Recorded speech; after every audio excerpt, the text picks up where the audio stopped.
Ngiyabingelela sihlobo sami konke amagumbi amanomhlaba.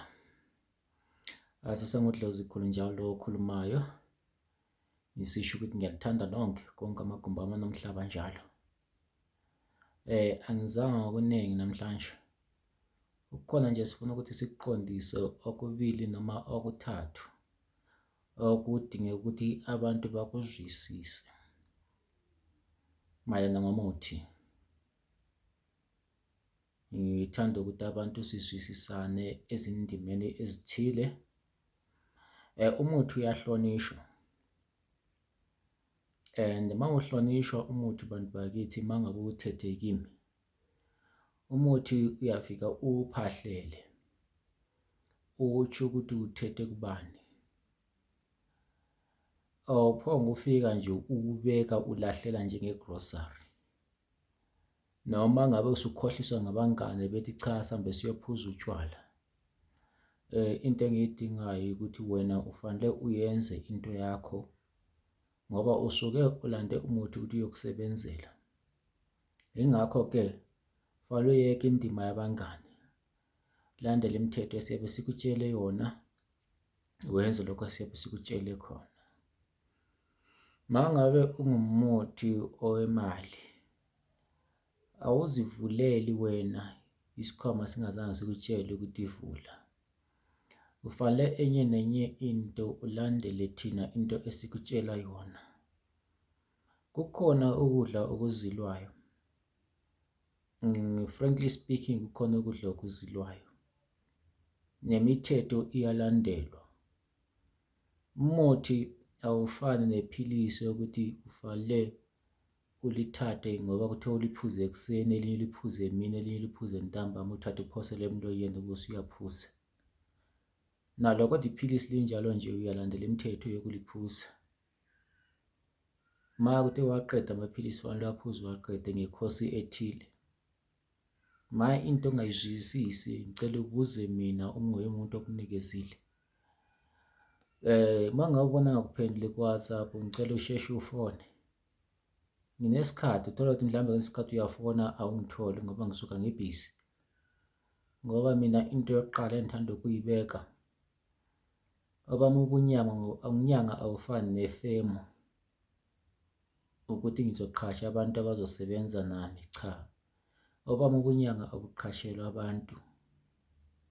Elami idlozi ngathi ngikhipha inkomo yomvumo wokufa, nganikezwa ukuthi elami idlozi ngisebenza ngingedwa. Noma ngabe libaningi kanjani phela angeke ngikwazi ukuthi ngiqede ngani ngesikhathi esisodwa. Omunye nomunye ngimnikeza ithuba lakhe, ngimyenzele, ngimtshele ukuthi manje sungayenza okuthile. Especially lento ngiqondise kulaba bantu abazivulela izikhwama mangabe sengibanikeza umuthi wemali. Umuntu azivulele isikhwama utshelwa yimina ngoba into nento nasemandulo yayivele inemigomo, namanje imigomo ayitshintshanga. Sintu ungasetshenziswa isilungu wena. Yiyo lento ofanele uyizwisise. Ngiyabonga uma ngabe lingizwisisa kahle. Ongabe nombuzo angibuze, ngikhona ku-08320669954, ngifonele. Bese ngibuya kulaba bantu abalokho bengifonela bechitha isikhathi sabantu engisuka ngisebenza nabo. Ma ngabe ungenaqiniso nento oyifunayo kimi, ngicela uma ungifonela ungangifonela ngathi ungithesta umqondo. Lokho ukuyekele. Ngiyacela abantu bakithi, into ebalulekileyo inhlonipho. Sihloniphaneni sonke. Akusiyo ukuthi ngabe mhlawumbe ngibonakala ngingumuntu onothando nabantu sekumele badlalele kimi, cha. Akudlalelwa efonini yami bantu bakithi. Ngicela umuntu angadlaleli efonini yami. Umuntu ofone uma ngabe nento ayifunayo eserious, ngento ayifunayo sekwazile ukudingida, wahluzisisa, wakwazi into ayifunayo. Ngiyabonga kunaleyo ndawo bantu bakithi. Bese ngibuya kulaba abalokho bebhizi bengifonela noma umuntu engi-WhatsApp-a engibuza ukuthi into ethile isebenzani. Akumelanga ubuze mina ukuthi into ethile isebenzani. Angifundisi ukuthi into ethile mina isebenzani, mina ngiyelapha. Mangabe ukugobela wakho angazange kukhuphule ukuze ukwazi idlozi lakho ukuthi likubonise imithi, fanele ubuyele kuye ube nguye ombuzayo, ubuze ugobela wakho, hhayi mina. Mina ngibuzwa ngamaklayenti wami, ngibuzwa abantu engibasizayo. Mangabe umuntu ene-problem, unayo imvume yokungibuza, lokho ngiyakuvuma. Mangabe umuntu ngimsiza, eseke wafika kimi ngimsize enombuzo othile ngento ethile, kodwa hhayi kunawe wena engakusizayo usumbuza ukuthi umuthi othile usebenzani, lokho cha, angikufuni. Mina ngifuna ungibuze ngento engisuka ngikunikeze yona, umuntu engikusizayo. Mangabe udideka, uyangibuza, unayo imvume yokungibuza. Ngiyabonga kuleyo ndawo. Ngisithi mabaphile abantu.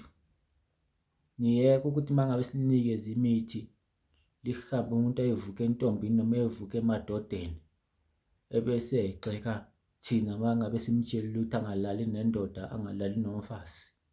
Lokho-ke ngiyakucela bantu bakithi, ngoba uyazi ukuthi kuyenza into, kulungisa into oyenze ngayiboma, uyimoshe ngaboma, wena is too costly.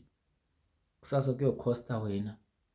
Mangabe sokukhosta wena futhi uzosuka susizwa ubuhlungu. Kathi-ke manje kuyabe kuvele sokusalele kubana kube nguwe odinga lezo zinto okumele sizilungise izinto zakho zihambe zilunge. Bese ngibuya futhi la entweni yokugcina, bengingazange ngokuningi namhlanje, bengazange ngokuchasisa okuningi.